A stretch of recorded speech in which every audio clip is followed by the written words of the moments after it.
In the darkness of night, Carroll Shelby raced his car at breakneck speed. As he pulled into the pit stop, a sudden accident struck. He got burned while stepping out of the car. The crew rushed to extinguish the flames, but they stood frozen, staring at him as if something terrible had happened. Shelby, furious, barked at them to refuel for the next round. The scene shifted to Shelby's thoughts, recalling his legendary win at the grueling 1959 Le Mans endurance race. But his memories were interrupted when a doctor urgently told him his heart was failing, and he could never race again. Ignoring the warning, Shelby swallowed some pills, fired up his car, and sped recklessly down the road. Meanwhile, at a small garage, young Peter Miles played with his toy car while his father, Ken Miles, argued with a customer about car troubles. The customer stormed out, cursing, but Ken brushed it off. Elsewhere, Henry Ford II addressed his employees, reminding them of his grandfather's legacy in building the Ford Motor Company. He demanded fresh ideas to keep the company relevant, or they'd lose their jobs. Back at the racetrack, Ken Miles faced trouble when his car was disqualified for not meeting race requirements. Shelby, watching from the sidelines, admired Ken's skill but saw him lose his temper with the race officials. This caused Dieter Voss, a potential sponsor, to walk away in disgust. Furious, Ken even hurled a wrench at Shelby during their argument. Despite the chaos, Ken entered the race. Shelby watched nervously as the competition began, with Ken leading brilliantly. A man taunted Shelby about his forced retirement, but Shelby ignored him, focusing on Ken's incredible performance. Ken won the race, impressing Dieter, who reconsidered his stance. Shelby, amused, had one of his men frame Ken's wrench as a memento. Later, in the Ford boardroom, Lee Iacocca pitched an ambitious idea to Henry Ford II, which was to take on Ferrari, the unbeatable champion of Le Mans. Henry hesitated, but Lee explained that Ferrari's cars weren't just machines. They symbolized victory. If Ford could beat Ferrari at their own game, they could transform their company into a global icon. The next day, Lee traveled to the Ferrari factory and met Enzo Ferrari, who was calmly sipping coffee in the racing department. Lee proposed a merger, splitting control between Ford and Ferrari, with Ford managing production and Ferrari leading the racing team. At first, Enzo seemed interested, but after reviewing the details, he rejected the deal.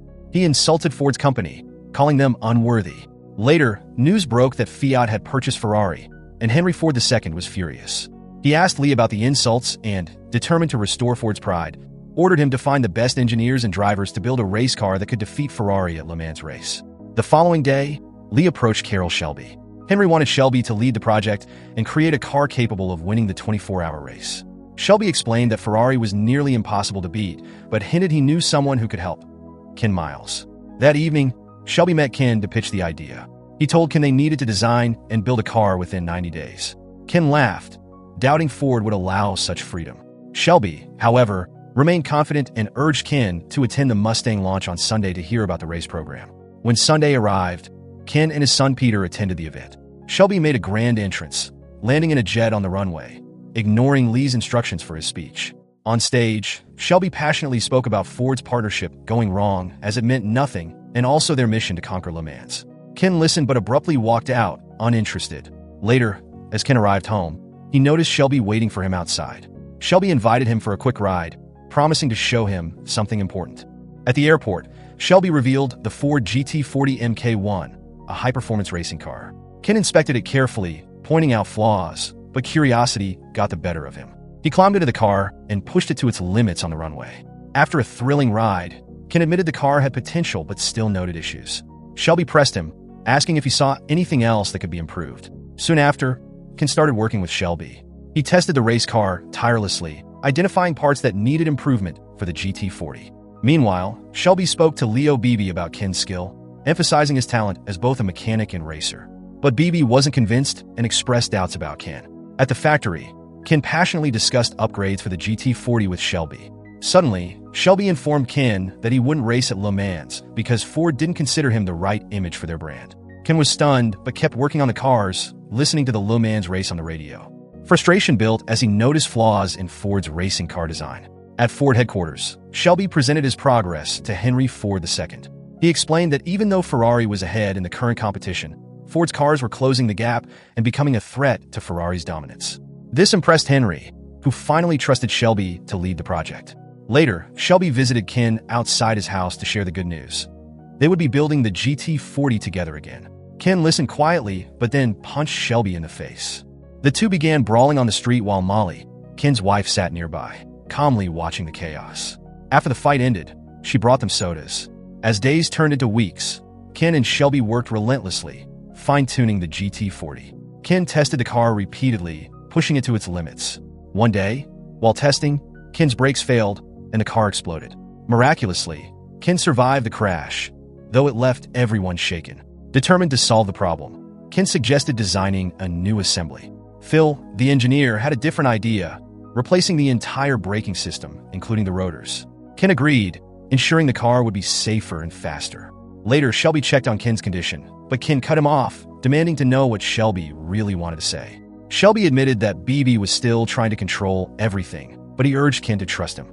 Shelby revealed he had a high-stakes plan to outmaneuver BB and ensure their vision for the GT40 would succeed. The next day, BB and Henry arrived at the factory. Shelby welcomed Henry warmly, but BB pulled Shelby aside, announcing that he was now in charge of the entire racing program. Shelby gave a silent nod, walked out of the office, and locked BB inside. Despite BB's shouting, the factory workers ignored him, continuing with their tasks as planned. Meanwhile, Shelby distracted Henry by suggesting they take a ride in the race car. Once the engine roared to life, Shelby pushed the car to its limits, speeding down the track. Henry, overwhelmed by the power and danger, began to cry, realizing that racing required exceptional skill and control. Shelby took the opportunity to emphasize that Ken Miles was the only driver who could win at Le Mans. That night, Shelby secured Henry's approval for Ken to represent Ford at the upcoming Daytona race. As the event began, Shelby and Phil watched Ken closely on the track. Ken noticed Han Jin, a rival driver, smirking at him. Moments later, Han Jin deliberately collided with another car, causing an explosion. Ken narrowly avoided the crash and returned to the pit stop to refuel and change his tires. During the break, Ken warned Shelby about Hans Jin's dirty tactics. Meanwhile, Phil questioned why other teams' pit crews worked faster. Shelby explained that they had NASCAR-trained crews, giving them an advantage. After 23 grueling hours, the Daytona race was nearing its end. The commentator highlighted Han Jin leading the race, with Ken trailing close behind. Shelby noticed Lee and other Ford executives celebrating, assuming Ken would lose. Determined to rally his driver, Shelby wrote 7,000 plus "Go Like Hell" on a placard and held it up for Ken to see. Ken spotted the message and pushed himself harder, following Shelby's instructions precisely. As the race reached its climax, Ken timed his move perfectly. He caught up to Han Jin, shifted gears, and matched the exact RPM Shelby had advised. In a final burst of speed, Ken overtook Han Jin and crossed the finish line first. News of Ford's victory at Daytona quickly reached Henry during a meeting. Excited, he asked which team had won. BB reluctantly admitted it was Shelby American, led by Ken Miles. That evening, after celebrating Shelby American's victory, Ken spent time with his family. While Molly slept beside him, he noticed Peter was still awake, drawing a map. Ken joined him in his room and shared tips on navigating the racetrack. The next day, Ken arrived in France and stayed at a hotel near the track. Restless, he wandered to the raceway and unexpectedly spotted Shelby, sitting by the pit stop, drinking quietly. They exchanged a few words before the night ended. The following morning, the Le Mans race began. News came in that Ferrari's racers were Scarfiati and Bandini, both formidable opponents. As the racers lined up, Ken prepared himself. Moments later, the race started with a flying dash. Ken ran to his car and roared to life, but trouble struck almost immediately. His car door wouldn't close properly, throwing off his focus and allowing Bandini's Ferrari to take the lead. Ken reached the pit stop, furious about the malfunctioning door. The marshals tried to fix it, but something was jamming the frame. Phil grabbed a mallet and hammered it shut. With the issue resolved, Ken raced back onto the track, determined to catch up. Soon, the commentator announced Ken had set a new lap record, completing it in just 3 minutes. As Ken pushed the car harder, BB confronted Shelby, accusing Ken of ignoring their strategy. But Shelby dismissed him, saying they were changing plans. Ken shattered another lap record, drawing cheers from the Ford team. Later, as Ken took a break in the pit, news came of a crash on turn 6 involving a Ferrari. Moments later, another Ferrari car, number 20, was forced out of the race. That evening, rain drenched the track, but Ken returned, driving aggressively despite the slick conditions. At Arnage, he overtook car number 58, with Shelby timing his performance on a stopwatch. The commentator highlighted the fierce battle between Ken and Bandini as they pushed their cars to the limit. However, BB intervened, ordering a marshal to write specific RPM instructions on a placard for Ken. Shelby spotted this scheme, but was too late to stop it. Ken followed the placard's instructions and disaster struck. His brakes failed, giving Bandini the lead. Ken brought the car to the pit for repairs, but Ferrari's team quickly noticed what was happening. They informed the officials, claiming that swapping the braking system violated the rules. Shelby tried to calm Ken, explaining they couldn't risk disqualification. Meanwhile, Bandini arrived at Ferrari's pit stop for his turn to drive. Ken watched him intensely, waiting for the moment he could strike back. As Bandini took control of his car, Ken climbed into his own, fueled by determination. The sun rose in the east, but the race was far from over.